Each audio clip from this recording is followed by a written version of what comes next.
You are listening to the Feedback Podcast with my homie Back. And welcome to the Feedback Podcast, everybody. My name is Back, and we got Byron in the house. What up, what up? And Miko and Lane are somewhere out. I don't know, but they'll be back soon. Don't worry. And before I introduce my special guest today, I'd like to give a shout out to Hurt Presents. Make sure you go to EmpireATX.com. Check out all the shows that are coming to Empire Control Room and Garage over on Red River. And there's a bunch of shows coming up. Jizza and the Brownouts was just announced. That's going to be a good one. Ohio Players later in July. And I saw Yellow Wolf. And Hoodie with the Hoodie Booty, something like that. I don't fucking know. Anyway. I saw that. you went to the show? Oh, no. Oh, I don't okay, even know. It's like Hoodie with the Hoodie with the Booty? I don't know. Hoodie with the Duty? Whatever it is. Anyway, go to EmpireTex.com and use promo code FDBK to get 10% off your ticket. Shout out to our friends at Hurt Presents. All right. We're here at New Studio. For those not watching, you can go to YouTube and check it out. But special guest, comedian Jones Slayer. How you doing, man? I'm doing well, Back. Thanks for having me on the program. No, thank you for coming. You're our first guest. You get to inaugurate our new place. Oh, it's nice. No, this is so I didn't know the digs before, but this one's nice. I took my shoes off to come in here. Yeah. That's how. Yeah. You know you're a Classy. guest when the shoes come off. That's what I feel. And I got like a pound and a half of cookies. That Right were here, a folks. pound and a half of oatmeal raisin What other cookies. podcast does Which that? my wife Yeah. will tell you is an old person's cookie. Every time I eat one, she's like, "Do you also want prunes? Do you also are you wearing your heart rate monitor?" She goes at it. Nah, But yeah. we're good. We're going to finish this, hopefully. So if you hear munching on the microphones, you know what we're That's eating. some homemade oatmeal raisin cookies. Hell yeah. My girl loves to bake, so take advantage of it. Anyway, let's dive into it. When did you catch the comic bug? Oh, When did you think you were funny? okay. So that's something. No. I think everybody in here can at least. You guys can all understand this. You grow up knowing whether you're funny or not. Some people never know. Some people think they're funny and they're the least. Some they have no idea. Something They think they're that's funny. absolutely true. When you see someone that just sucks socially, they can't land a joke. You just feel bad for them. Those people will be delusional for life. Think about Jim in the morning. They end up in general manager roles at merchandising stores. I'm not joking. That's the people that just want to drop comedy genius on you every shift, and you're like, okay, can I go do something and not talk? No. Anyways. Let me tell you about the time when Yeah. when I ran after my own car. Yeah, exactly. Just I didn't laugh like that. you have. Yeah, they force the laugh on you. But if you're funny, you know you're funny. You pick up on social timing and whatnot. And so this is gonna sound so cocky, but I think Please. again, funny people will understand this.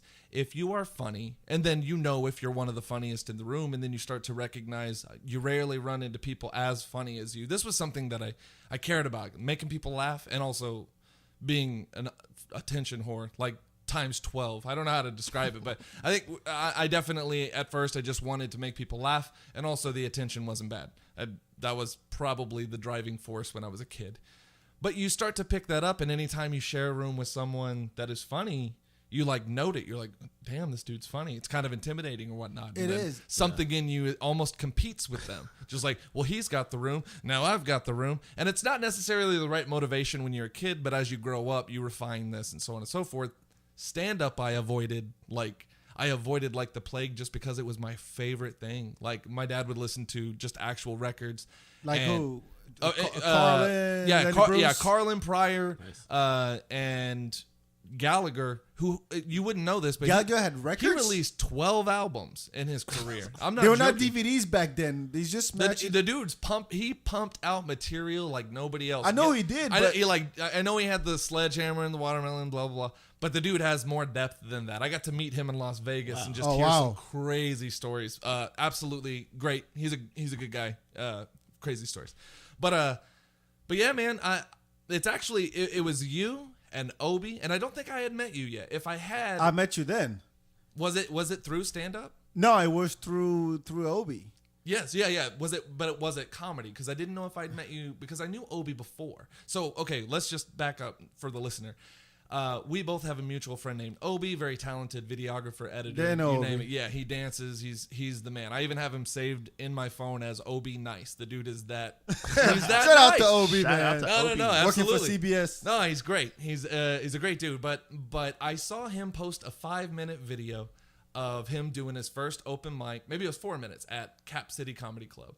And I've never, and this isn't anything against Obi. He is funny. He's nicer than he is funny, and stand-up would never be something that I would peg for him. Not that personality type to be like, I gotta get on stage, and it wasn't bad. It was like he got his laughs, he held the crowd. It was a good 4-minute set, and just having misjudged him so severely like that he could do so well and be that effective, I was like, well, goddamn it, I'm getting on stage. I'm next funny week. too, guys. Yeah, I can do that. I've been fucking funny, like more impatient, like seriously. It's a tap dance and If pop. he can do that, I should. Just the competition in me came out, and more like get over yourself, like get over that fear of trying something that I really love and failing, because that was my like. I would not, if I met Julia Roberts and Tom Hanks, I would have the starstruck thing. Yeah. But nothing like meeting a comedian, because when you meet a comedian, for some reason that would just hit me hard. Like I got to meet Robin Williams, and meeting Robin Williams just almost made my heart explode, because I he had wouldn't know been what in to say. everything I'd ever seen as a kid. Just like, you're here, you're now, like that was something. And then and again, I had no interest in doing stand-up when I met him, but if I had, I absolutely wouldn't mention that I did. That's like meeting Calvin Klein and being like, oh, I design clothes. Like, you don't say that to the pinnacle. So, but yeah, so it the was very that- 1 week after I saw Obi's video, I was at Cap City Comedy Club in Austin, and I did 4 minutes. I probably ran the light by like 15 or 30 seconds. I talked about, you were there. I was there. I remember. I literally talked about the filthiest shit my mind could come up with, because that's what every douchebag that does stand up, male or female, you go hard for those first like months in stand up. You just, if it includes nutsacks, buttholes, and fluids, And viscosity, farts, whatever you want. smell, Yeah. taste, Dick jokes. all works.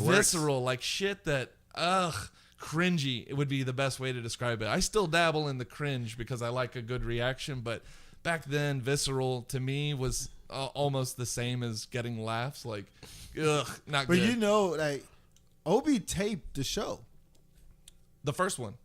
the one that I went up at. Oh, I have yeah, a yeah, video yeah. of that. Yeah. So I think you were there. Yeah. No. I honestly think it was you, me, and Kenny and Echo. Echo. Like the whole crew. So there's a genuinely went up. video of your first time somewhere, because I put mine on YouTube. It's on YouTube, and someone else posted it, and there's no way to like reach out to someone and be like, yo, can you like take that down? Because it's got the most views, and that's what bookers it's one see. video. Yeah, the bookers will see that before they see any of my other stuff that looks professional, or where I was at That's the Laugh hilarious. Factory. Yeah, they'll see me, my first time, no beard, kind of bloated. I was in a relationship, so you always get fat when you're in a relationship. And I just Yep. told jokes about my nutsack and butthole for like 5 minutes. It was, I mean, I did well. Like if you watch it, you'll hear laughs, but I'm not necessarily saying it's for the right reasons now. Like I couldn't, it sucks that it still exists. That's what I'm I mean, saying. like mine, I went up and I was like, I think my first joke was, yeah, my name is back, and yes, I speak French, and if you go to France, there's tons of me over there. No, it was like, yes, 'Cause it's I'm black and I speak French. Like back, Yes. you turn your back to the audience. Yes, Yeah, I made that joke, and I didn't have a punchline for my jokes, because I was just like, yeah, and then setups. you go there and I go here. Yeah. I literally said that. Like, it's the worst punchline ever. So were these like improv performances or No, open no, mic. They were open mic. They were open mics. Okay. They were material you're fleshing out, some concepts you had. Me overdoing it because it was my first time, and it happened to coincide with my 30th birthday. That's what was That's significant for me as Okay. well. Yeah. So I'm 35 now. I've only been doing comedy for about 5.5 years, and absolutely have fallen in love with it. But starting at 30 is really goddamn late. Like I'm disappointed that I didn't find it earlier. That's true. You know what I mean? Like in any profession, whatever your industry, whatever your passion, the earlier you start, the better. Just getting in those quality hours, you know, We interviewed Dan Soder for doing Moon Tower, and I asked him, so when did you start? He goes, I was 19. And I was going every fucking day. Every fucking day I had to get on stage. I love it. And now he's like, what, 30, 34? Is he 33, just 34? absolute like beast Yeah, mode on stage? he's on Showtime. Ugh, He's I on love it. Sirius XM. He tours. He was on Netflix. How hard you work directly correlates with your success. I mean, there are degrees.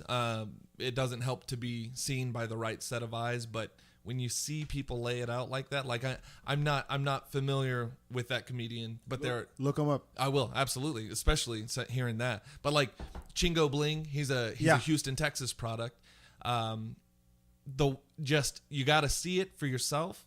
But his he runs a tight ship, man. He's a gentleman from first, second. He knows everybody's name from the door guy to the bartender.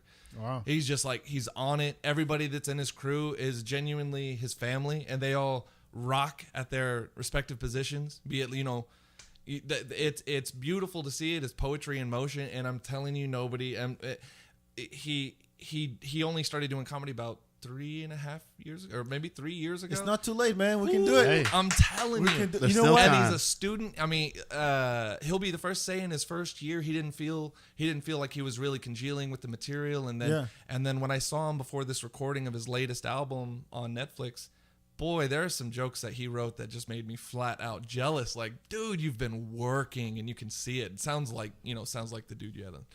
No, But yeah, seriously. I mean, how long did it take you to go from open mic to host? Are you headlining yet?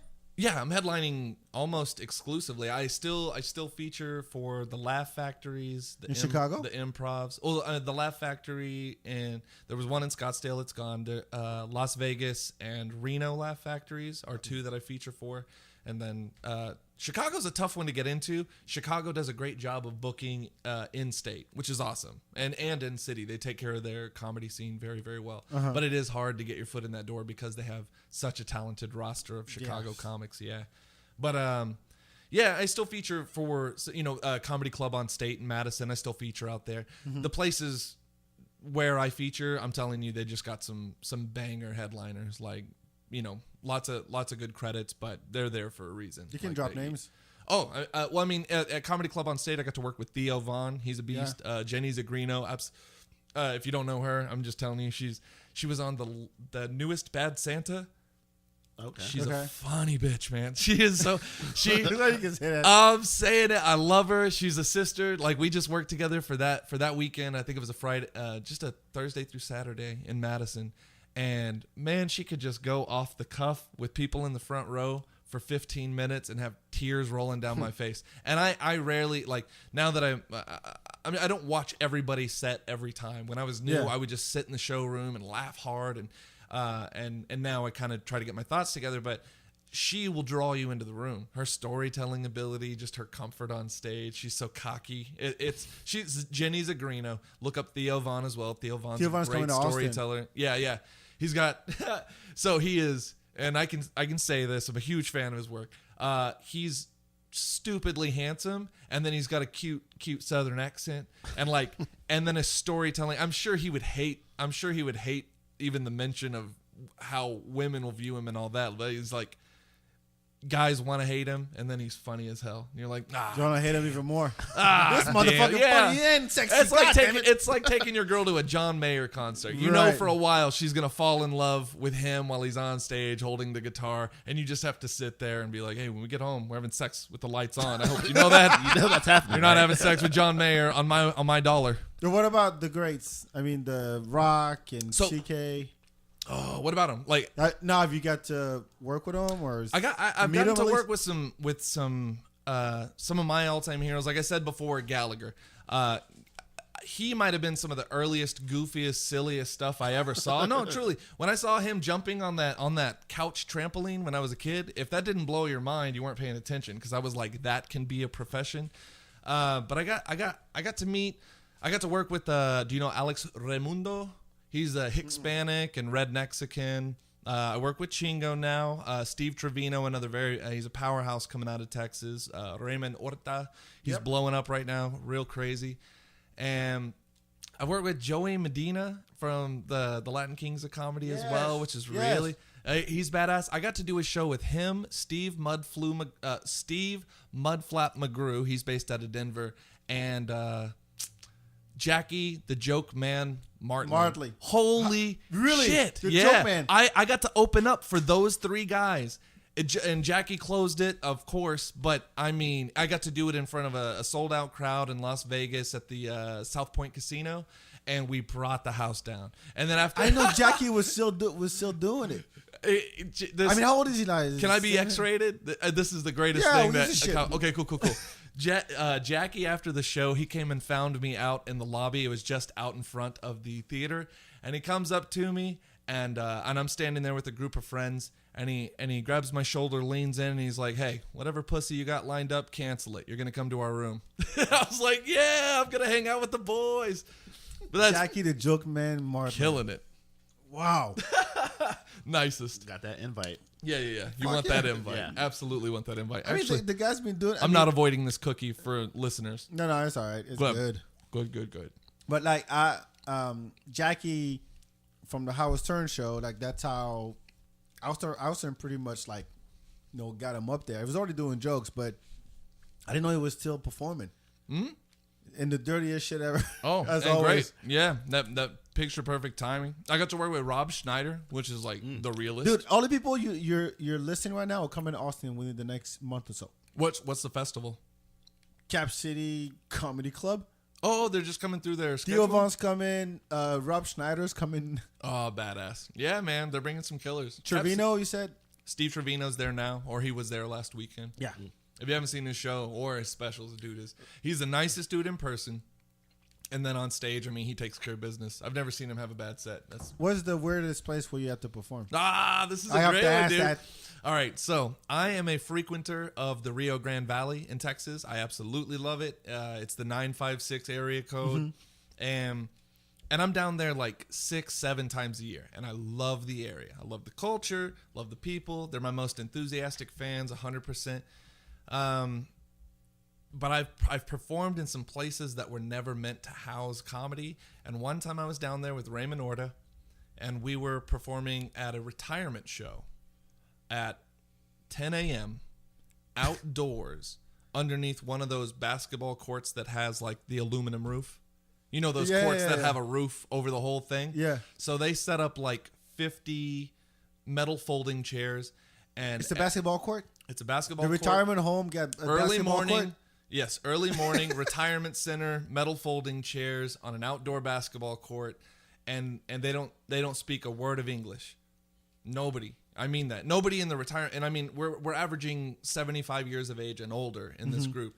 And they don't, and I mean this, they don't speak a word of English. There's probably the English speakers in the group are bilingual, and it's like a visiting daughter or son. The occasional young person in the crowd, when I say young, I mean 50 respectively, are sitting out there, and they're cracking up because, okay, so Raymond goes up and he does 20 minutes. I wasn't even supposed to be on the show. I was just setting up sound. I was making it easy for him. And Raymond goes up for 15, 20 minutes. He gets nothing. They don't make a peep. They don't blink. They don't move. And he is truly flustered. And this is a dude that smashes. This guy leaves with standing ovations more often than he doesn't. And he is trying everything to turn these old people's frowns and gummy smiles into true smiles. And he just walks over, hands me the mic, and he's like, dude, give me 15 minutes. I got to get my head together. Wow. Like, I've never been, there was no introduction. It wasn't like, welcome to the stage. Yeah. He just comes over and says, bro, I need 15 minutes to get my head together. Now, I know they don't, he hasn't said a word of English in most of his set. He's just going through it in Spanglish and Spanish. And, Right. And I just go with just like I don't know the difference. I go and I attack my set. I mean, attack it. Like, I go full, like, my physicalities. If they're not going to understand English, they're going to laugh at my performance. They're not going to You're understand going to start a word doing I'm saying. ballet and a beaded dance. Yeah. and- I get few laughs, but I entertain them for 15 minutes to where they're at least captivated and they're in it. Were they They're smiling or just puzzled? smiling and laughing. Yeah, smiling and laughing. It wasn't a big response, but it was enough it was the amount I needed not to want to hang myself.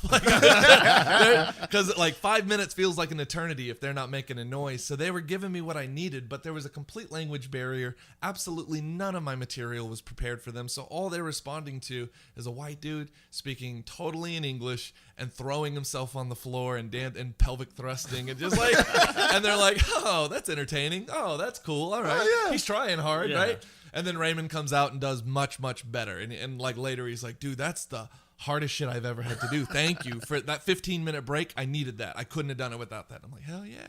But that was one. I mean, and this one's miserable. This was the last time I ate like the biggest dick. This was the biggest dick eating I've ever done on stage. I was in, I think it was Laredo, and I think it was a cattle and livestock show. And I was doing a show for the rodeo and livestock show. There's a rodeo and livestock thing. And I was doing a show for their volunteers. And at this, I thought, okay, people that put this thing together, they're going to be 20s to 50s. This is going to be the shit. It was 7 years old up to 70-something years old. And they were all up about 75 yards away from the stage. I was stuck behind a podium. There were so many tables between me and them. The place was the size of a Target. All the fluorescent lighting was on. My set very much requires me to move around, and I was stuck leaning over a microphone with that little bendy neck. It's like you're doing a speech. And especially since they're 7 years old and 7-year-old, and everybody in here is they're all churchgoers. This is a church-sponsored event. And it's all Or your act. benefits the church, so my whole act is not appropriate. So the only people laughing, and I do mean this, 30 minutes clinging on to. I was trying jokes I'd never tried before because I was like, I don't have 30 minutes of clean. That's the bottom line. I don't have 30 minutes of Christian comedy right now. I don't. Yeah. There's a formula. I just don't have it. And I'm not even interested in having it. That's not the kind of comedy I want out. I don't either. But man, 30 minutes, the only laughs I was getting were the people that couldn't believe I was saying what I was saying in that setting. They were just like grabbing And it their was clean mouths enough? and Yeah, laughing. like- And the people that were laughing were just like, I can't believe he just said that. Like, you can't talk about prostitution in here. And, and then I got the biggest laugh at the end when I was like, hey guys, I'll be over here selling my shirt. And they like broke up. And then a woman came up after and she's like, hey, are you selling those shirts? And I was like, yeah, actually I got them right here. And she's like, no, I'm just kidding. Have a nice day. Oh, Yeah. I loved it. That was good. I had to give it to her. Nice. man. But it's got to be tough because, like, when you think of comedy, it's like the only art that I can think of that you have to do in front of people. You can practice guitar all day at home and be the best, and then you get on stage like you're prepared. But I think that There's nothing like the real thing. I get what you're saying. well, you can't Yeah, practice your jokes alone in your closet or You to can. your friends. You can. As a matter of fact, and I'll argue only because it's legitimately the way that I do it. I stopped doing open mics about 6 months in because I found it to be the same thing over and over. Aside, it's what you get out of it. And I probably went into it with the wrong mindset. Like everybody was just, I just didn't get a good vibe from it. You go there, you hear the same people do the same 6 minutes Yeah. for an entire year, maybe 2 years straight, and they don't change that 6 minutes. So it felt more social. It felt more like people joining cliques and stuff. Yeah. So and going back to what I was talking about in the beginning, I've been funny my whole life. All right. Stand up is new to me, but I've not lacked for timing and making people laugh and reaching people in a funny way. So I go home and when I write something, I know it's funny. It's been pre-approved by me. I rehearse it. I know the timing that it needs because once again, I've been doing it my whole life. Not comedy, just funny. You say he was gonna be cocky when he started. Yeah, I told you that. No, but that sounds. No, I get it. At least I get the foundation of what I want to say, and I will prepare the hell out of it at home. I want to know what I'm saying. I want you to don't know know my what you- beats. but- See, I'm a drama kid. I went to Texas State in theater. Hold on. Yeah. So, even doing that, you think it's funny. If you stand out in front of there's no way for you to know if it's funny to others unless you actually get in front of others. Here's the trick, man. Everything that you say on stage, deliver it with the confidence that it's already been pre-approved as funny. I'm not asking. I'm telling. Watch Daniel Tosh. So much of his stuff is... It's so risque that he could lose the entire crowd on one thing, but he says it with so much confidence. He's not going to wait for you to keep up. And it just gets funnier and funnier and funnier. And I'm not comparing. I'm not saying he's on a different level, but I know I get the timing. I've written a lot of skits. I write a lot of stand up now. And in the timing, I know what's going to happen because what I really trust in is movement, performance. My writing ties what I'm trying to get across. Basically, when people ask about my style, I'm like, party stories. I the same way if it were just my boys, like if we were here and this table wasn't here and I wanted to tell you about the craziest got arrested story, the craziest stalker story, I'd be animated, just like when you're like, and then the cops came in and then this dude jumped over. So when people ask for my style, I'm like, yeah, party stories, like party stories that I get to act out, you know?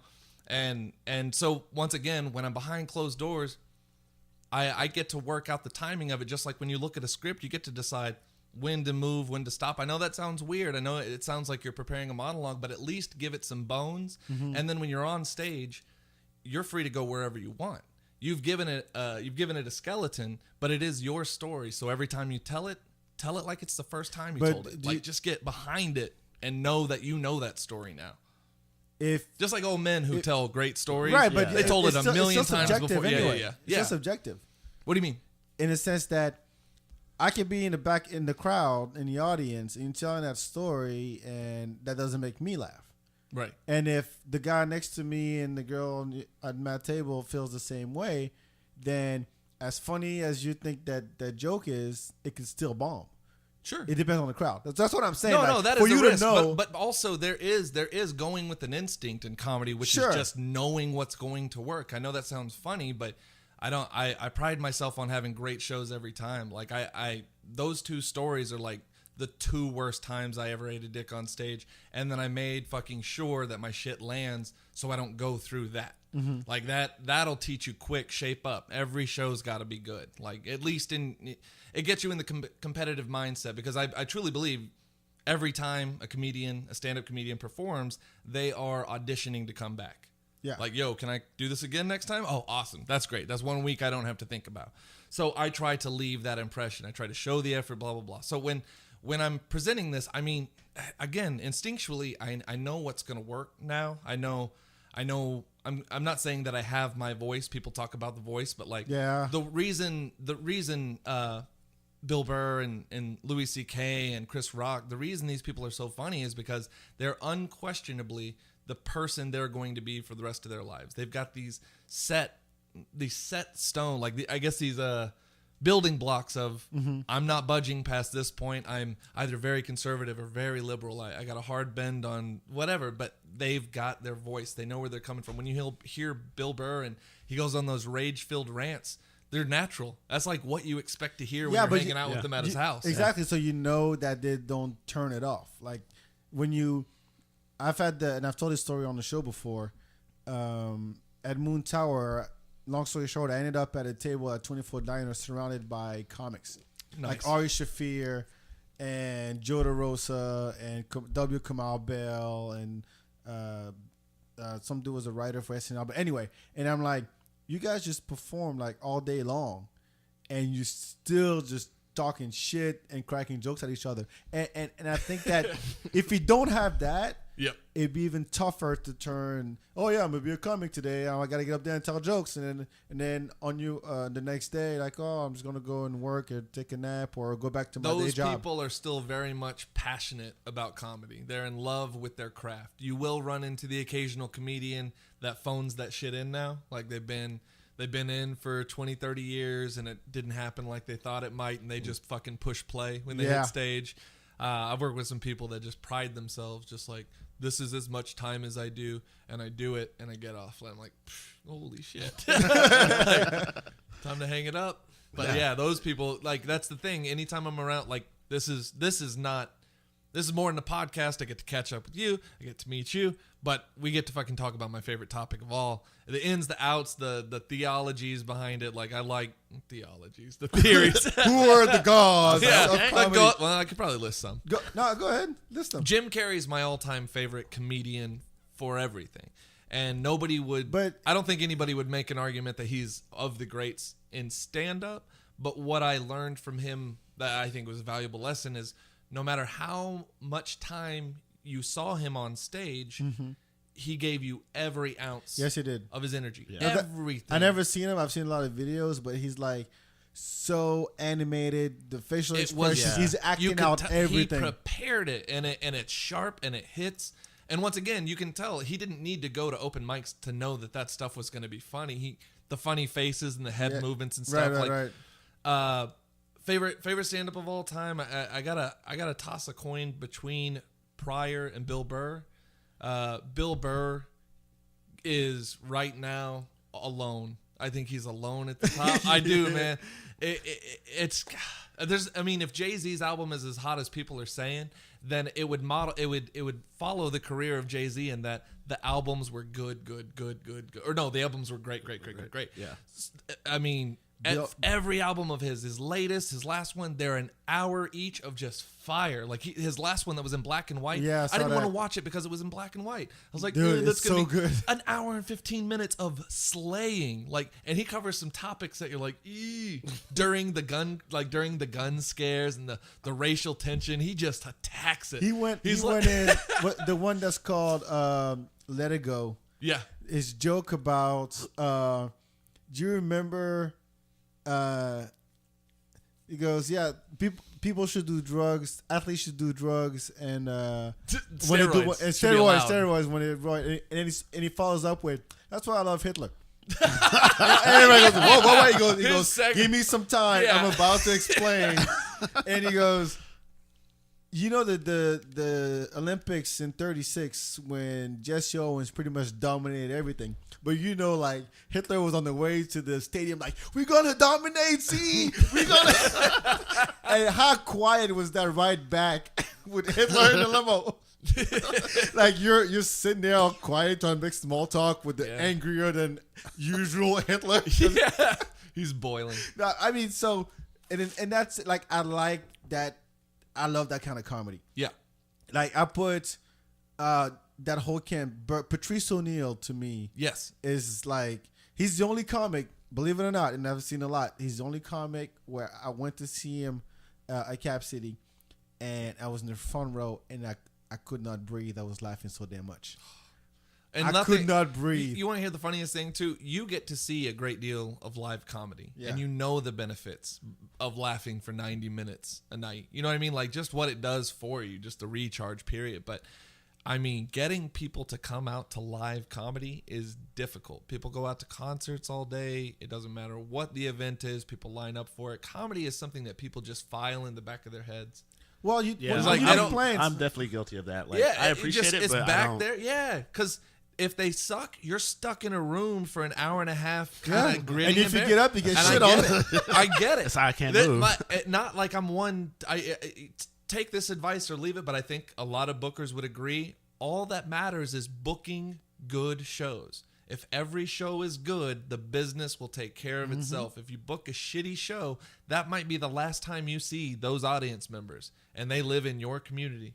And so them circling back, they might just at one time decide that's what comedy is Yeah. and That's never true. go well, back. You know, when people make plans to go out, like, unless you're one of those people, I'll just go see a movie, whatever. Yeah. You still get to pick. You have an idea of what's out there. Precisely. Right. But But comedy, is like, yeah, let's go see a comedy show. It's my bachelorette party. Let's go see a comedy it's show. got to be someone that gets you out of the chair to go see comedy. Yeah, It's got it to has be to be a a big name. name. Yeah, Has it to really be. does. It's got to be. I mean, when you Has to. see Chappelle as like 7 shows in a week, or Kevin Hart keeps Oh. adding shit. Dude, I want those calendars. I want to be that busy. I really No, do. of course, but I mean, I think that we have some great comedy here in Austin. I mean, Maggie Great May is comedy, hilarious. Mike McRae is funny as hell. You know, J.R. Brow's amazing. Yep. Bob Khosravi. Matt Bearden. Yeah. Hell yeah. So I mean, Amazing but then talent. you that's like what, $12 on a Saturday, but you'll pay $40 to go catch. We Kevin also Hart. happen to be in Austin. That's true. Which is, in as many events as you produce, you know that people have so many free options that getting people to pay $5 is truly offensive. It is. Like, get Yeah. $10, you can go fuck yourself. I just did. I will buy a swear- right? $12 dare you? drink before No, I pay You know who I $10. am? That's dead serious. Like, Yeah. you got, we're in the wrong town, and I will say that directly reflects on merchandise sales as well. Yeah. There are so many options. Just To get in this free town. shit. Yeah, get free. Yeah, people hand you swag all the time. Like whatever it is, it's all free for you in this town. And so when there is a paid, I just did a paid comedy show at the Gatsby on 6th Yeah, I Street. saw that. Oh yeah. I was absolutely surprised by the turnout because it is hit and miss. You know as well when you do those invite pages and like 86 people say they're going to show up, whatever. We had pre-sold maybe only 60 tickets for that show. And so I thought that'll be a nice crowd. Most comedians would agree that's a nice crowd. You can have a nice show with 60 people. Great, we're fine. But we had at least 60 or 70 people walk up. And that was, and it felt good. Yeah, it was. And they were $10 pre-sale, $15 at the door, and they were on it. Which I know that is cheap. I know that if you're out there, you're like, holy shit, they're putting on shows for that. Some of you were like, I can't believe they're charging that much. But in Austin, charging any amount is offensive. And so the fans that I was able to draw that night, that was literally it was the nicest group of people in the world. It was Those a people great really turnout. came out. It was a destination. This wasn't people stumbled in. They came out for good comedy, and it was nuts. And people in Austin will pay for a $10 drink before paying $5 at the door. Right. They'll pay to see Louis C.K., Dave cocktails. Chappelle. Yeah. Like they'll go for those gigantic names. Cap City, again, they have such a talented roster. Yeah, always. And I like they support the city a lot too. Like all the hosts and all the features are in house, like right from in the city, and then or Texas talent, and then a lot of the headliners in the roster are also from Austin, which is really nice. Yeah, Paramount, Basque Concert Hall. I mean, those are the big ones. But I mean, Ooh, I want to get into Paramount someday. dude, do Moon Tower. Okay. Seriously, I literally haven't applied. I just seriously, I can get you in. I appreciate I got No, people. I know the Margie. juice over here. Margie Coyle is the owner of Cap City. Great woman. She's, Yes. I mean, I can't get you in. I'm No, just talking out of my ass here. I'll But apply. do I think do it now for next year because the lineup is always killer. It's always nuts. And yeah. And the thing is, you get to hang with them. And it's right here. Like it's right in town. It's like a South by Southwest for comedy. I'm on the road like 40 to 45 weeks out of the year, so I often completely overlook what's right here in my backyard. Like I don't do open mics. I'm completely disconnected. Like you get so isolated doing road, and I'm doing this again for the time, the voice development, this experience, kind of trying to build this small. Like when you think about it, you are the small business. Like you're the small company. And just trying to figure out all the moving parts and how there's almost no way that people can give you the right moves to make. It's like, here's what I tried. See what works for you, because it is so. Don't forget you're from here, man. My what? Don't forget Austin. Oh no, I know. I'm not at all. I absolutely love this city. I've been here since second grade. That's the truth. I've been here. So I can't say that I lived here from birth. I was up in the Panhandle, but I've been here since second grade, which gives me at least some. I was here a lot longer than most people. Like, you know what I mean? That's People fine. were like, I was Yeah. raised in Austin. I and they're think like, if you're over 5, you're okay. everything, like my values were developed after I moved here. Basically, I was 5. I didn't understand shit before. I was a dumb shit. I'm gonna send you on a mission to while you're here, go to Slab Barbecue, get yourself a dunk. A dunk. Okay, explain the dunk. So the dunk is all the meats they have at Slab Barbecue in one sandwich with all the sauces they have. What type of bread? I don't fucking know. It's It's bun. fucking It's a bread. I bun. just said meat of every kind. Why are you worried about the goddamn bread? No, I'm just kidding. You get focused on the wrong thing. No, it's like a carotid it's a artery pound. in one sandwich. It's a 1 pound of meat. All right. One pound of meat sandwich at Slab Barbecue. They're sponsoring the show, so I have to give them a shout out. I haven't been constipated in months. Like, Dude, for real. don't get aside with that shit. I'm telling you. Clear your Don't get schedule aside. Clear your afterwards. schedule. I'm about to go on a You have a serious case of itis afterwards, so don't drive. mud butt.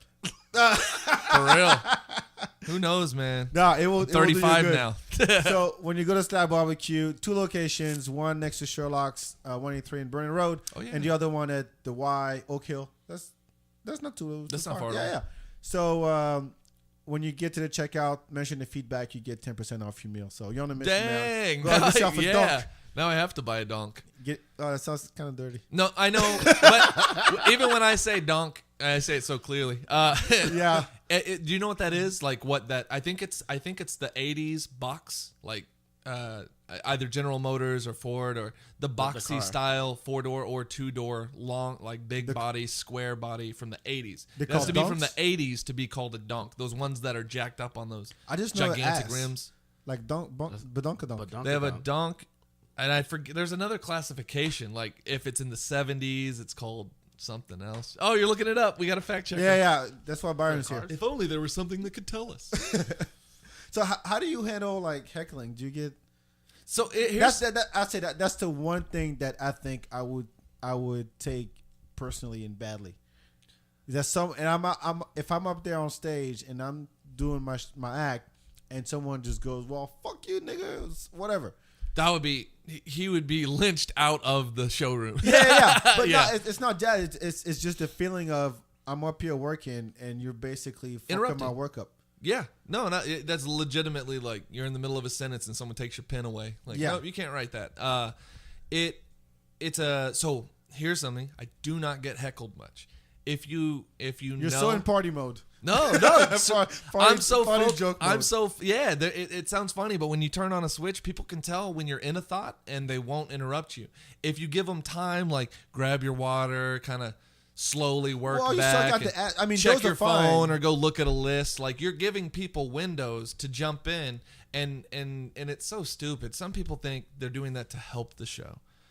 If trying to you're be if you're funny. listening to this, you're never helping the show. You're a fucking asshole. Nobody wants you at their show. Shut up. There's a But- professional on stage. Exactly. They got there John. somehow. They paid their dues to get there somehow. If it's an open mic and they're really terrible, ask them politely to get off. Like, Grab a cane, Yeah, Apollo you're style, invited just to drag go the sit motherfucker down. out. This is painful for you and us. Let's just get off, sweetheart. I was at a show once in Las Vegas where a woman said there was a girl on stage. She'd been up there for 10 minutes, comedian, and I think she oversold how much she had done, like how high up the food chain she was in comedy. Yeah. And so they gave her a 15-minute spot. In 15 minutes, which she may have run the light, she didn't get a laugh at all. And there was an audience member at like minute 9 that was like, "It's okay, sweetheart, wrap it up." You could hear that whole sentence. And then about 3 minutes later, she's like, "It's okay, but you should wrap it up." Like politely, like, get the fuck out of That's here. the nicest heckle Oh, ever. it's so funny. And there's good heckling. There's good heckling in the world. Well, if you ask for it. No, I mean when people. I have to say, I was in this was another Vegas show. I set up one of those little audio recorders in the back of the Yeah. room. It was going to be sold out, standing room only. I knew it was going to be great, and I got the hour. They said, "Yeah, do an hour." So I'm about to have a good time. I kill that night. I get a half standing ovation. What's a filling- half standing ovation? half the People- room. Oh, half people yeah. get up halfway? Basically the middle. Yeah, like it wasn't I a thought full they crouch and just go like this. saying a full standing ovation, like just saying like when a whole room gets up, Okay, it's okay, nuts. gotcha. But when anybody stands up, that's like awesome. It doesn't matter when people stand up real quick and not to leave. That shit feels good. Like I'm done. But I recorded I felt good about it. I released like 3 jokes that I'd never said before. And I'm like, this is going to be the shit. I'm going to release some audio clips. And then I went back and listened to it. And I had set the recorder right behind a black family. And the black family were the most supportive fucking hecklers I ever heard in my life. I got 1 hour and 11 minutes of a black father of this group for an hour and 11 minutes going, "Man, he's stupid. Oh, that boy's stupid. Oh, he's stupid." Like for an hour and 11 minutes. And I fucking loved it. Like, Dude, cut that shit up, make it a yeah, clip, right. Make it a Just song. that boy's stupid mix. Like, Yeah. it's so goddamn good. Like, everything was so supportive. Like, sometimes you can motivate something like people will stand up and be like, "I know, exactly." And I'm like, fuck yeah, you're feeling me, yeah. But I don't get heckled much, and I'm lucky. When they do, normally it's real quick to point out that it's not the time or place, politely, or don't embarrass the people you came with. Like, real simple, put it on them. Like, Oh, that's a good one, yeah. take care of him. I don't think he knows that this is wrong. Like, and then if they want it, it's so fun. Like if they come at you with any disrespect, same as you would take it personally. Yeah. We do and we don't. You got to have a thick skin. I know my act is working, so it's not ever a question of like, have I lost the crowd and this dude's being a dick? So if he's just being a dick, I love shutting it down. Love giving them the floor for just like 30 seconds. Of course, that's what and they wanted. Point out, hey, you notice nobody fucking laughed your whole 30 seconds? Why don't you shut the fuck up? Like, I'm up here doing great. Enjoy yourself. Like, I don't go to work and knock the dicks out of your mouth. Exactly. That's a classic. Yes. Classic rebuttal. Exactly. No, but I gotta tell you, I have a curse from the audience perspective. Okay. Where I'm always near someone who's just has either the worst laugh ever, or just laughs. At Moon Tower, I was 2 rows in front of this lady that laughed at every single line, not joke.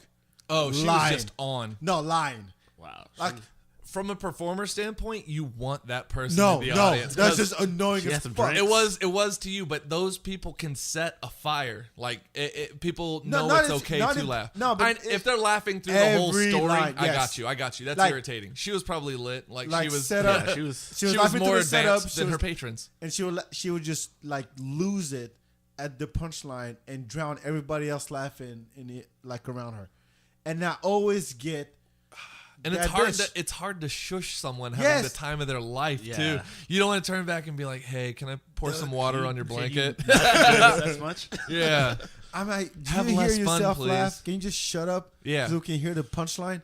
I've slowed down a set before because I could tell someone was literally just gasping and crying and hitting the table, and I'm like, For health reasons. yeah, You have to slow it down. seriously. No, we've had myself and other comedians included. We've made people piss their pants, and you see them fucking book it to the bathroom, and that's Really? like that's a drop the mic moment. That's hilarious. Oh, you just leave after that. Oh yeah. Like I'll be here all week. Boom. Yeah. When they have to, but when you can see tears strolling down their face, they can't catch their breath. They're clutching the chair or the table or whatever. Sometimes you'll stop and be like, "Okay, we'll wait." Like, when you wind down, when the other people can hear over your gasping, hell yeah. Let me ask you this: how do you feel about? Yeah, now that we have social media, we have YouTube, we have all that Yeah. stuff that anybody can produce content, Right. and anybody can think that they're funny, on and off, right? Right. And when you see people on Twitter, you see comments on Facebook, comments on YouTube, which are the most vicious ever, where everybody just wants to be funny. It doesn't matter what the cost is. It's a But is that annoying to you? I appreciate humor in any format. So whether it's burning somebody, I mean, some of it's going to be inappropriate. He makes rape Again, jokes. Yeah. But they're You good. still make rape funny. Some people are like, funny. no, you can't make that shit funny. I'm they're like, yeah, funny. you can. If you pay it, like they're all anti. They all have a way of pointing out like stop being a douchebag with the whole topic. Sort of, I don't know. Yeah. You'd have to come see my set to see that. Sure. When it comes out like that, it just sounds worse. Yeah. What was the question? Wow, I'm totally No, man, sidetracked. people trying to be funny online. Yeah. So, did you see that article where I was called a racist? No. Oh yeah. So someone took one snippet of one joke, took that, made a meme with those words on it, and said, and I mean like threw 3 white racial slurs in my direction, and it was just funny. I was being called a racist in the most racist way ever, and it was being publicized on someone's blog, and I was the first to like it, and I'm like, I agree, get that guy off the stage. And then I shared it on my page, and it got like 450 likes. It was the most activity the shitty news source had ever gotten. And just people lit his shit up, and then whenever they couldn't keep up with the amount of shit being talked, he just disabled comments and only allowed ones through that he agreed with. So it was real weak shit, but I was like, oh, I fucking made it. Like, I fucking made it. I went viral. Yeah, man. But I think this is the funniest the world has ever been, and it's going to continue to, I mean, content constantly flowing out. Everybody can attempt to do their thing. If it's funny, and the public will know, and they will speak on it. Like, I agree with that yeah, premise. the However, world has a way of filtering shit out. I mean, you'll find like that Catch Me Outside girl. That Catch Me Outside. How about that? Fuck that girl. But she's killing the game right now just because there are some empty-headed people that really like that type of entertainment. But the world sorts that shit out. I doubt she's going to capitalize on whatever this opportunity is, and she's not going to continue to be a star because I don't think she has any. Well, she might have natural talents. I'm being harsh right now. No, she but don't. She had one catchphrase on the talk show. That's what I'm saying. Yeah. On a so there are shitty talk show. people who are coasting on some fame, be it Facebook fame or Maury fame or whatever, and they'll fizzle out. The world will fix it. As far as building a career out of it, I totally agree. But I'm talking about people. Are you talking about just people that comment? And People, they're just, yeah, people that comment and they're trying to be funny. And a lot of comedians actually complain about that all the time, where they'll make, let's say they have a podcast and they talk about something, and then or there's a chat going on during the show, and people just try to crack jokes doesn't matter whatever they're talking about on the show, whatever the topic was, yeah. but they're trying to be as funny as possible. And I'm like, it doesn't feel natural because you're behind the keyboard. Right. You can look up real quick, Google if someone says something similar and just copy and paste. Yeah, the shit. everything's perfect in Right. text So- format. Exactly. So Everyone's a comedian for sure. in that sense, you know, they talk a lot of shit online, Yeah. and then they meet the comics start talking back to him, going, "Dude, what the fuck?" And the guy's like, "Oh, I was just joking, man. I was just joking. Oh, they see You're him in talking purpose." shit to someone who does this for a living. Exactly. Which I say that on stage, I have amplified sound in my microphone. I've got lights on me. Don't talk shit to me. It is the psychology of what it's like to be an audience participant and someone who is performing. It's very vulnerable for you right now. Like It is. I'm about to bury you, goddammit. And so if I'm given that same time behind a keyboard, not only that, but I've got the fucking greatest fans in the world. So if anybody, occasionally someone will say something shitty in a thread, and then they just get buried. They just get buried. That's good to have. People You have go, your army? I'm telling you, people go through that person's Facebook. They go through all their pictures. They're like, look, he works at Wendy's. Look at like they're fucking mean. You have a so stringer army out I'm there. telling you, I try. Yeah, I don't. You should just give it a name. Shit. What's that? Just give it a name. Get Armada, some shit like a militia, whatever you want It's to like the name 'em. Beehive, but We'll come up with something. But yeah. No, but I mean, it's fuck! I had another question I wanted to ask you. Feel free, man. Yeah, I just lost it. Thank you for allowing me to be free on my own. Byron's being awfully talkative over here. yeah, Yeah. I'm just letting the conversation Is that flow. Pornhub? Oh, Hey, man. so I learned a word Glad this is yesterday. alive. Learned a word yesterday. SME, SM. subject matter expert, Okay. and I really believe in SME. I didn't know what SME were until yesterday. 'Cause Okay. I learn English every day I can. It's always something new. Yeah, it's something new. So it doesn't matter what you do. If you're the SME at it, you're a journalist. You're a comic. People who just trying should just shut the fuck up. If you're just a blogger and you rant about something, Oh, you shouldn't yeah. become a news source. It's easier to tear down than build. Right. People's whole careers get There's outrage every day. yeah, they establish it on this island of I can't be touched in real life. I'm hiding behind this keyboard. That's what I'm saying. And I Let can- this yeah, me yeah, talk. yeah.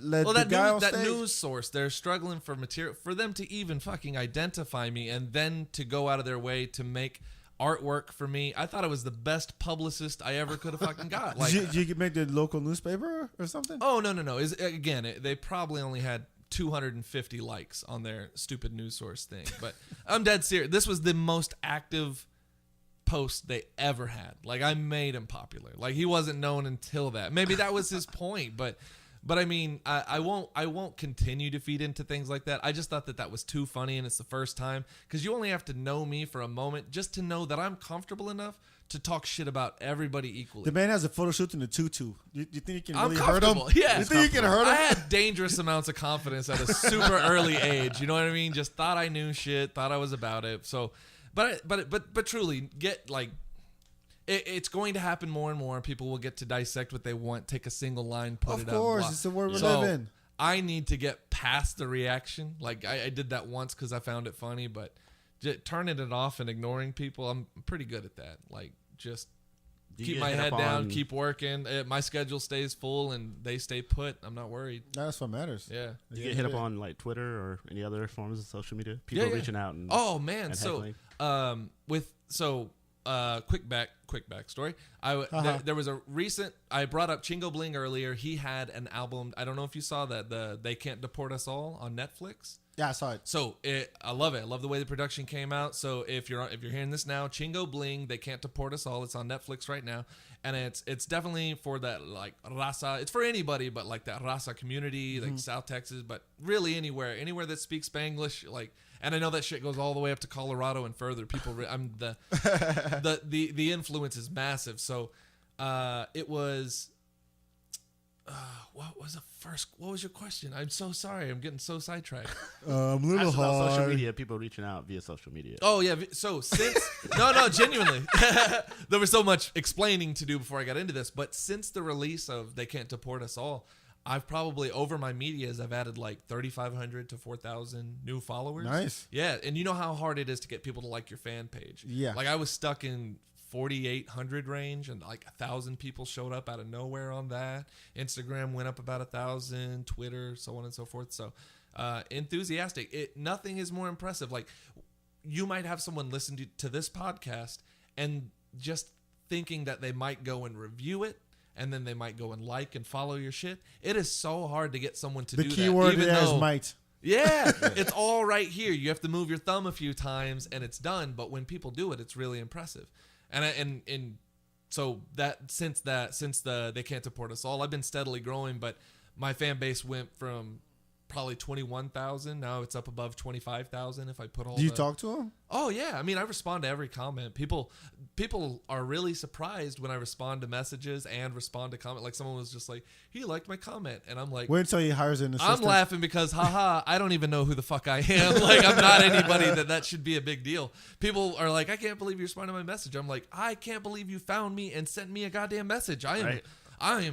I'm wearing dirty jeans. Like I'm this dude. I mean, that's what Twitter does. It gives Yeah. everybody a voice. Sometimes bad, sometimes it's fucking vicious. Yeah. Sometimes No, it's intense. it's been overwhelmingly supportive. You've I've been not very gotten lucky. Yeah. No. Seriously.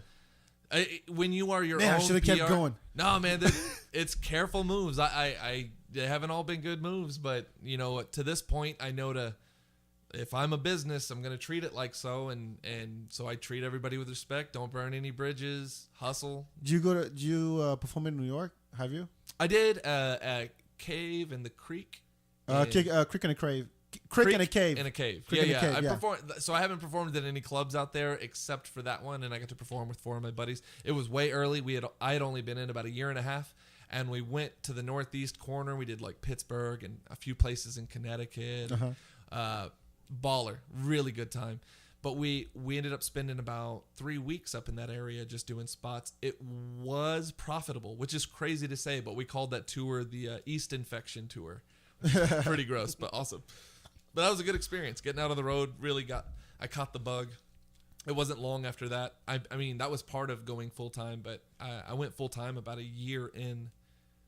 Just made the leap and then struggled more and struggled to a point where it was goddamn scary, and I mean, and then you see slowly these, started getting some daylight. you see these. There's a show on Showtime now called "I'm Dying Up There." I'm Dying dying Up up here. I'm dying up here. I haven't seen any yet. It's really good. Good. I will watch it. Produced by Jim Carrey. Yeah, the man himself. Yep. Nice. And it basically tells a story of comedy in the 70s. Yeah. And I've been following a lot of this stuff, but a lot of the stories that I hear, he basically like put him in a show. Like you just moving from one city to another, you just staying in someone's closets and you pick up a day shift at the diner Sleep down in the your street. car. Yep. And then you come and you hope that you get a spot, but when was it's your so turn, all of a sudden like someone just bumps you. Oh, I mean, wow. Everything and you don't being- get paid because the club maybe can take you to Carson. I mean, that's pretty much what it lived.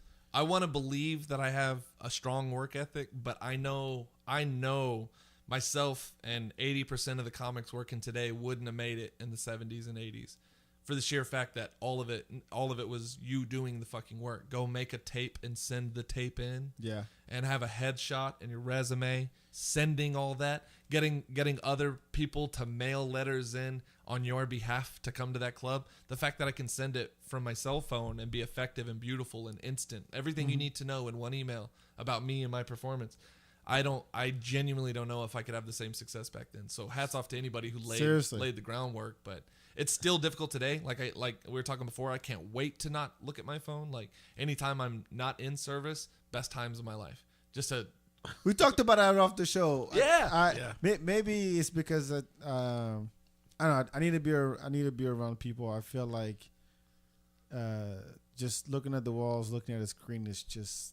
I've pathetic. never been bored before, if that makes No, sense. no, By myself, that's when I can get the really good thinking done. Yeah. And so by myself it's a good state. Don't get me wrong. I'm anxious to be around people. I do have just a inherent need to please people, to go out and entertain. That's always been a part of it. So, but it seems like now that it is a profession, I cannot wait to get the fuck out of there. As soon as the show's over, I'm a hermit. I go back to my hotel room. What I'm saying is, have that microwave dinner, watch terrible movies. I have a terrible case of FOMO right now because we started almost around the same time. Same time, yeah. And we lived opposite lives pretty much because Uh-huh. I'm at work all day in front of a computer by myself, and then Let's talk about this. outside. Some people make bad decisions. So. You know where your paycheck's coming from.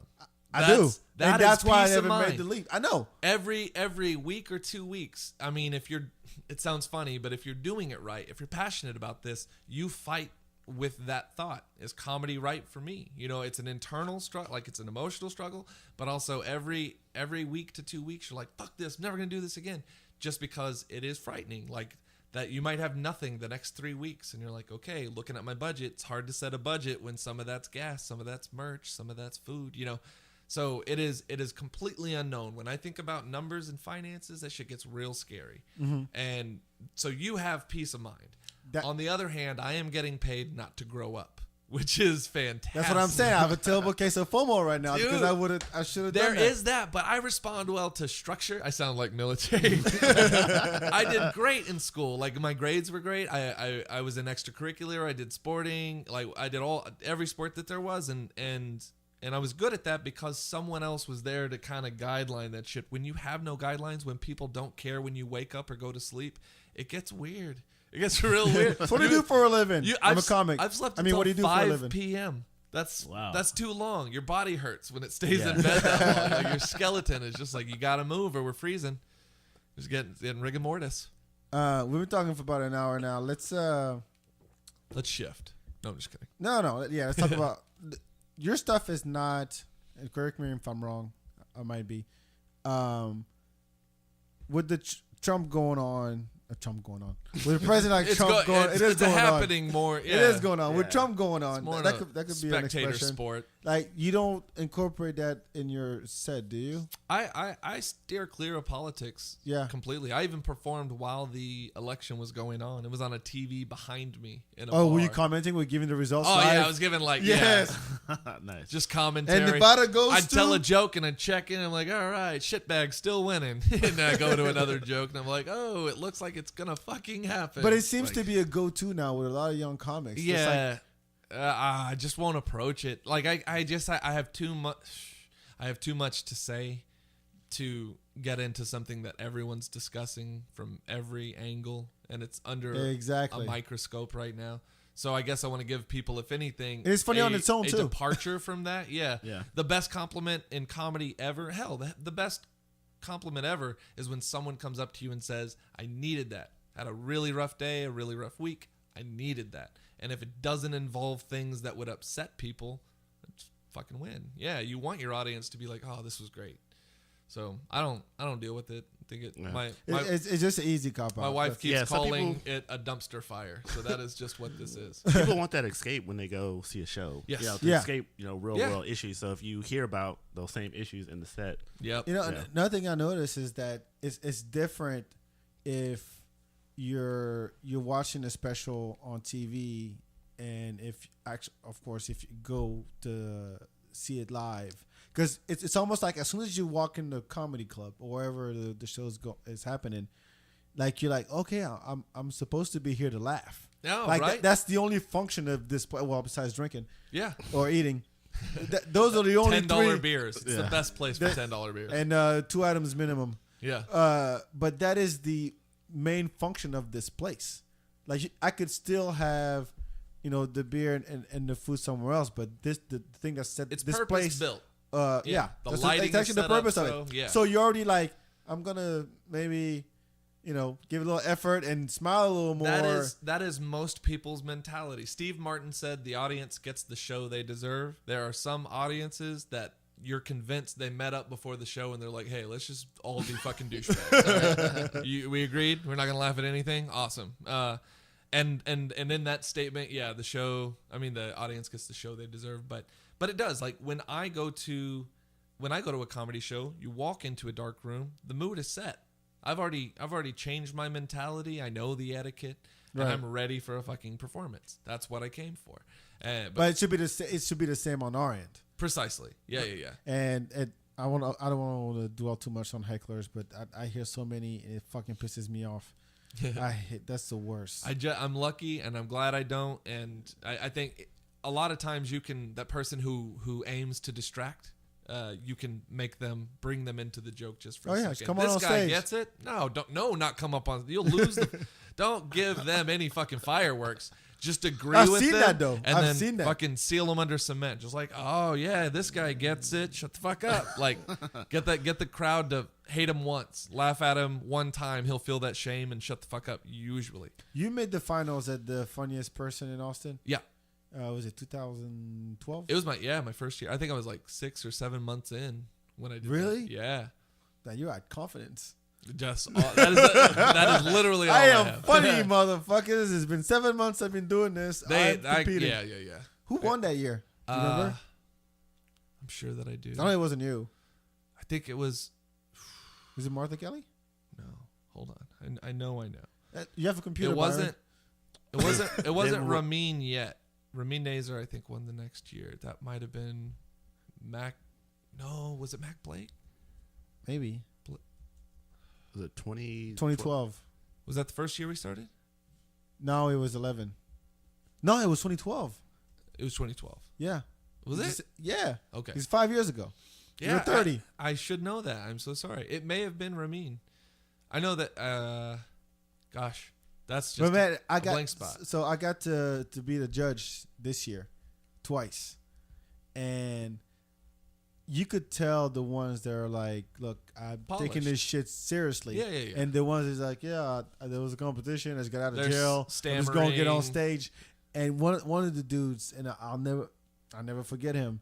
I forgot his name, but he just went on stage and started talking about fucking a girl in the back of a car for 4 minutes with no joke. It was just talking about that, and he just kept pacing back and forth. That's the thing about And his the pants was like funniest to it. person in Austin. You can apply it and you can Anybody get can in. go. Yeah. I mean, they had 100 something. Some people, it's their very first time ever going up. Oh, yeah. and they bring all their family and friends out. So like some people will kill the audience, but do just a terrible job on stage, and then just. I mean, there's so much talent in this city that they normally have there is. 3 or 4 people who stomp their performances. Like you can tell people really came to compete that time of year. The city looks forward to that competition every year. But it's one thing when was it? Was Ramen? Oh, Ramin. Yeah. Ramin. you know what I mean? Yeah. Well deserved too. He fucking smashed. But it's one thing He when does a lot people of tell good you for the scene. when your friends and family tell you you're funny. That's different from, hey, dude, you actually have to get up in front of strangers and make them laugh. Totally, And yeah. That's, your That's fucking a job. decision you make internally. Like, Ugh. am I actually funny? Because the one thing I can do for sure is identify what isn't funny. I think I have a good filter. I know what I laugh at is real funny shit. Dick jokes, always funny. Fart jokes, always funny. To an extent, for sure. Race jokes, always funny. Always. And you can tell when people are funny. That's just one filter you gain. So I know what not to do, which I think is maybe more important. That's true. Yeah. I mean, like I said, you've been very lucky, and Lucky is a huge part of it too, man. It So is. it's the weirdest industry. people walk in the room, make me laugh, bitch. Yep. Yep. That's your job. I came in to You're a laugh. comic, I tell had me a a tough joke. day. You can use this in your skit. Listen to this Did you joke. get this shit after the show? Every show. Ugh. Every show. Someone has annoying? a suggestion. Here, you can add this. I don't care. You can use it in your skit. Fuck you. And it's usually just like See, because they a think road they're joke. funny. Yeah. Somebody told them. So if I think it's funny, I'll say that's funny. And if it's really funny and it catches me off guard, I'll laugh. That's kind of the scale. They're not And going to take his joke. I hate to be that guy that says, "Oh, that's funny," but if it's funny, I'm like really thinking about like, "Fuck, that's funny." But I'm real honest when it isn't funny, and I'll just be like, "I don't get the joke." Like do that thing that makes people feel bad. but I'm a big fan. I guess I'm not getting it. Maybe I missed something. Yeah, just talk them down. It's not you, it's me. Precisely. Yeah. That's got to be fucking annoying. Yeah. I would laugh. I wouldn't even say that's funny. I would just laugh. But I've never heard a comic go, "Oh, that's pretty good. I'm gonna take that in." And what's your name again? Yeah, I can I really would credit use you. that. Yeah. Yeah, I would credit you. I've used things that they have said accidentally that were funny on stage. You know what I mean? Like a heckle or I had a dude like insist on a handshake because we met at the stand-up stalls and we're both taking a piss and he's like, "Hey, I saw you here last time you were here, man. What's up?" And I was like, what's up, man? We're fucking midstream, and it doesn't against have protocol. a separation. Yeah. So you're trying to keep your eyes up and away, and we're fucking shaking hands and talking like it's old times. And I'm like, God, this is the etiquette Dude, here. what So you that's the said. first thing I said when I went on stage. Let me find that motherfucker. Would you ever think that would be okay? Like, I'm holding my dick, and you're touching my hand? What was happening there? That's too comfortable. Comedy bonds. Yeah. That's the kind of dude that'll invite you into the bathroom while he's shitting. Just like, sit down. I got to talk to you about something. That dude's already a dad. All right, we're going to wrap things up, man. Where can people catch you online? If you're on Instagram, I'm at John J Stringer. That's JONJSTRINGER. And it's the same on Twitter at John J Stringer. My website, my wife built recently and quickly, so don't Squarespace. expect much. Squarespace, if you listen to this, we need sponsors. Oh man, it's good. She put it up quick and it's solid. Like It works? again, it's my EPK, my electronic press kit. When a booker goes to it, that's didn't what know they that need to word know. EPK. Just You got knew some, EPK? it's got some did good not. pictures, I did some not. good video links, and how to contact me if you want me to perform for you. And believe me, I want to perform for you. And then on Facebook, John Stringer Comedy. And JohnStrigger.com for all your dates. yeah, johnstringer.com for all my dates. Oh, and so my wife and I are moving. I got married in November. My wife and I bought a motorhome in 1980. Thank you. We bought a motorhome, and we're renovating it right now. So soon, whenever we finish it, we're going to be moving into it full time. And we blog all that shit on Instagram at Stringers en route. That's STRINGERSENROUTE. Stringers en route. And my wife runs that, and she's just crazy about this project, and she's cute Awesome. as can be. Nice. Yeah, I married a good one, dude. Yeah, you did. Don't tell her. Don't. Well, she I won't treat her hear like this. dirt. That's She what. won't- That's she the won't only way hear to this. keep her. Like, I want to be nice. Kids, to her, maybe, you too. know? Yeah.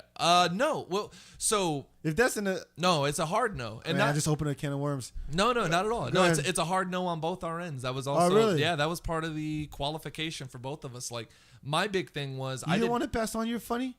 What's that? You want to pass your funny Oh, on to I the don't know next if that's generation? genetic. Like, Oh, your parents are not funny? I just don't. You pass on your genetics when you're like 6'10" and a fucking stallion. Like, I'm 5'11", I'm bow-legged, flat-footed. I'm not. There's nothing in my legacy that I'm like, I gotta put this in a woman's body. So I am too selfish to be selfless. I know I can't even comprehend what it takes to raise a child, but I know that my career, I love it too much. I love my life too much to make any sacrifices that would be required if I had a child. And my wife is 100% on that shit. We're not interested.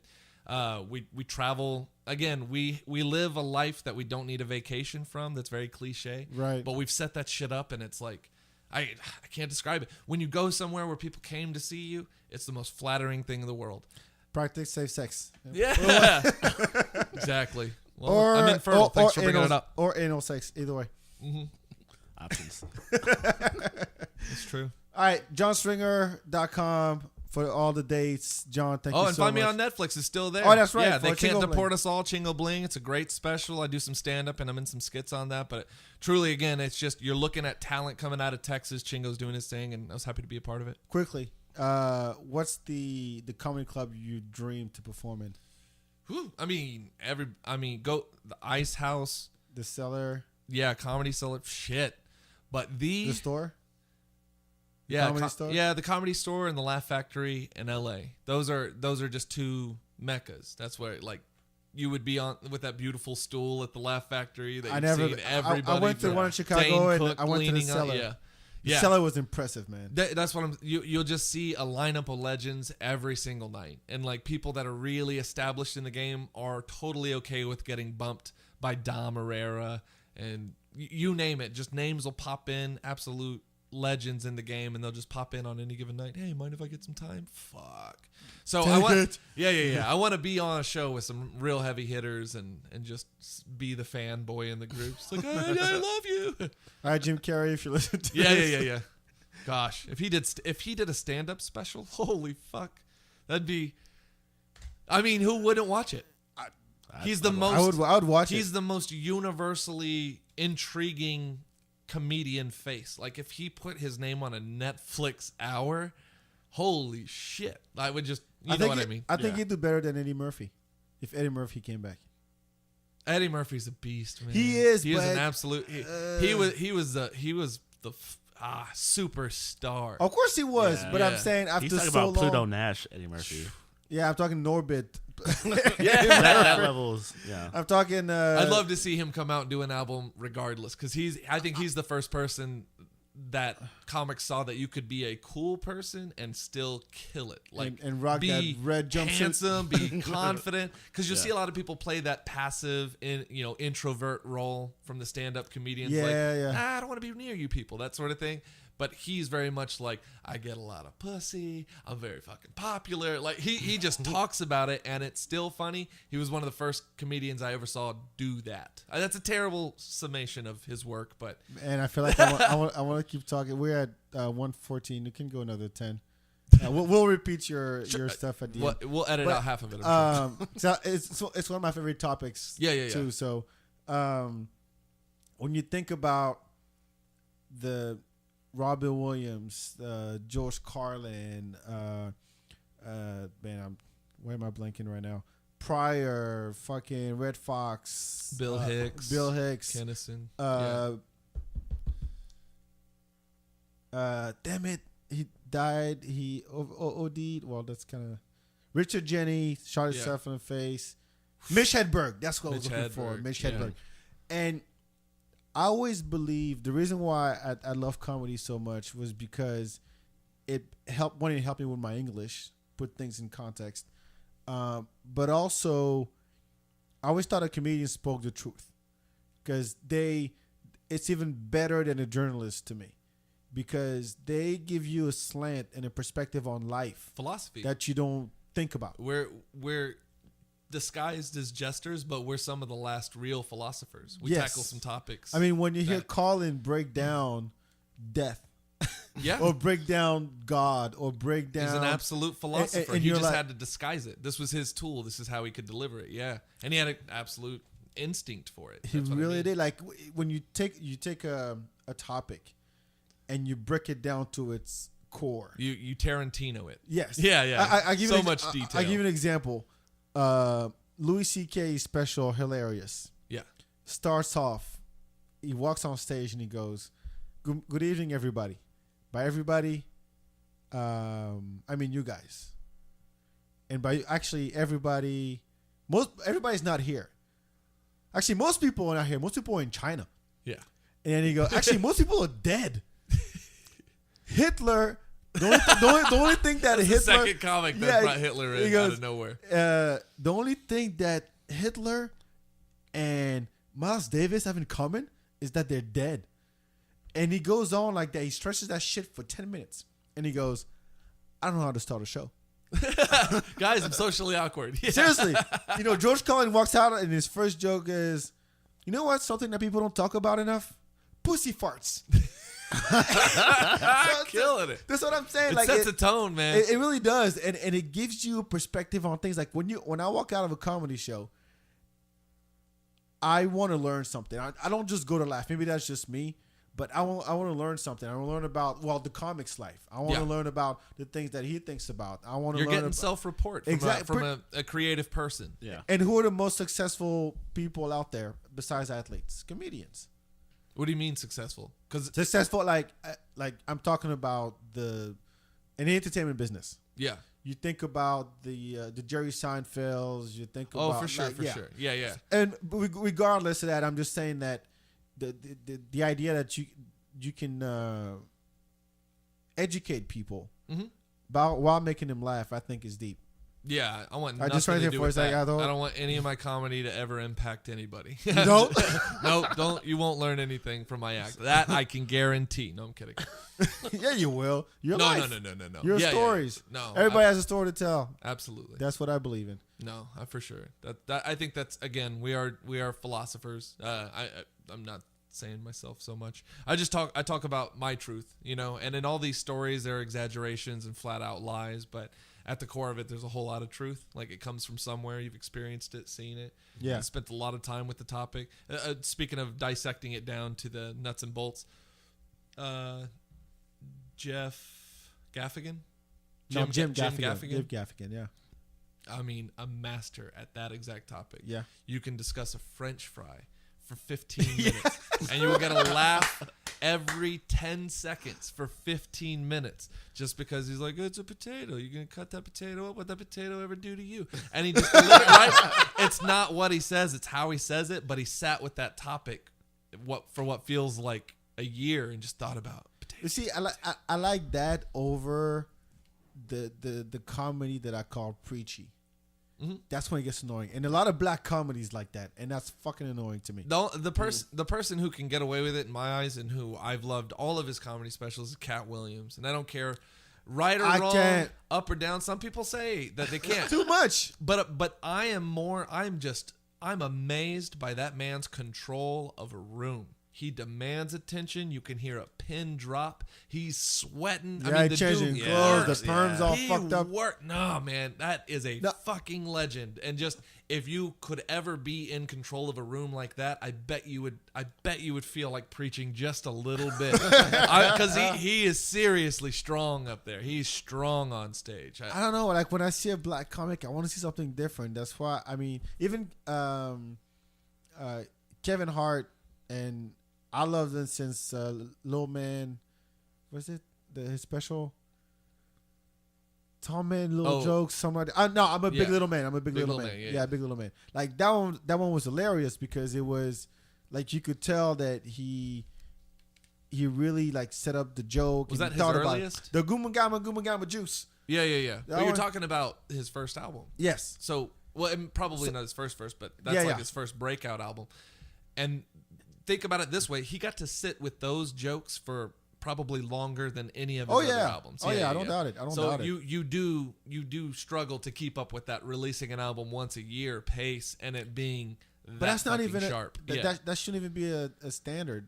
Like every year, when the mood strikes, like it does. I mean, when it you're can take that years prolific, to write something. yeah. These people now, when they put a pen to paper, it's funny. Well, like I Right. said, like Chris D'Elia, from his last album to this album, you see just leaps and bounds. This one's His last album this was one's funny. good. This one's really good. But that only comes with time spent on stage, time spent in your own head. And so he is the best example of confidence. Like, he believes everything that he says is hysterical, and he even loses it to some of the shit that he says, and it brings you into that moment. So again, it's what he's saying is funny, but it's not what he says, it's how he says it. Yep. And he says it with the absolute confidence, just like, and his crazy laugh will take you right there with him. Yeah. I love Chris. I love Chris D'Elia. Yeah. We'll see Men on Fire on Netflix. It's hilarious. Precisely. But he's at a state in his career where everything that he says is funny because he believes it's funny. Yep. And so it doesn't matter. It sounds so funny. He could read my schedule to you, and he would make a crowd just split up for 30 minutes. I guarantee it. He's got it. Who do you miss the most in comedy that's gone? Robin Williams. Yeah. For sure. I don't. I would say Patrice O'Neal and then Robin. Oh, something that Patrice O'Neal said that applies to you wishing you had stuck in comedy. The one thing you can't have and be a successful comedian is a good job. It's a good true. job. He would say that shit. A good job keeps you on your feet, keeps you Yeah. sane, keeps you, so when you do make that jump and it is sink or swim, you know what I mean? That pushes you to a new place, and that you feel that pressure every goddamn month. Yeah, I do miss Robin Williams, man. Yeah. Well, that's all I meant by I don't have to defend Robin Williams. No. But Not at there all. never has been, and there never will be someone who can. He's like an improv troupe in one person. Yeah. Whatever you throw at him, did you see that one where he was dressed in an American flag and did a whole bit on being an American flag? He's like, "Hello, everybody. I was stitched on this day, just the 13 original star, and killed, just pretending to be the American Off the flag." top of his head. I mean, he prepared it. Yeah. But You can't tell. Oh, it's amazing. Yeah, you'll see it. You can't tell. wow. But there won't be someone like him. You could just say grapefruit, and then he would become a grapefruit, give it a voice, give it some background, be like, "Oh, don't squeeze me." Like, he just fucking had it in his heart. And He did I was watching a documentary about how Aladdin was made, and they made the genie after Robin Williams, so they couldn't find anybody else to do that character. they gave him, yeah. And, they gave him. and it was even hard for the animators to keep up with Robin when they were recording. Like, we have so much shit he says every nanosecond that it's hard to keep up with the animation. He just had a gear and something up here that I haven't seen before, and I don't know if we'll ever see it again. Yep. All right. Man, thank you so much for having me. No, brother. thank you for coming. JohnStringer.com, everybody. Check out the dates. Go see John. You'll laugh. You won't learn shit, but you'll laugh your ass off. And tweet at him. Follow him on the social medias. All that good stuff. Make sure you follow the feedback as well. BAK on Twitter, Facebook, Instagram. Go to iTunes and subscribe. Leave a review. I'm not giving a bunch of instructions right now, but it's all for the better if you want us to keep doing this thing. We love doing it. We have great people on. So we were talking about, I'm sorry to cut you off. We were talking about this just a minute ago. You only have to move your thumb 6 or 7 times to rate and review this on iTunes. Oh, thank you. That's a good step. It's such a short, it doesn't take much time, but it means a world of difference on this end. And I'm not even a part of this podcast. I'm being invited as a guest. But how I see these podcasts grow is simply that. If you enjoyed this, if you heard a comedian's name that intrigues you, go back, listen to it, look those people up. We suggested some badass comedians tonight. But this podcast thrives and lives on your reviews and your ratings. So it doesn't even matter what you say in the review. Say, my shoes are too tight. That's fucking fine with us. I'm going to cut that and it's going to be our promo every time we start the show. Shoes are too tight. It's true. Yeah. Shoes are too tight. That's fine. 5 stars. Yeah, whatever you want. Yeah, thank you, folks. We'll talk to you next time. Ciao, ciao. Thank you, Byron. Thank you, John. Thank you. Bye, guys. Peace.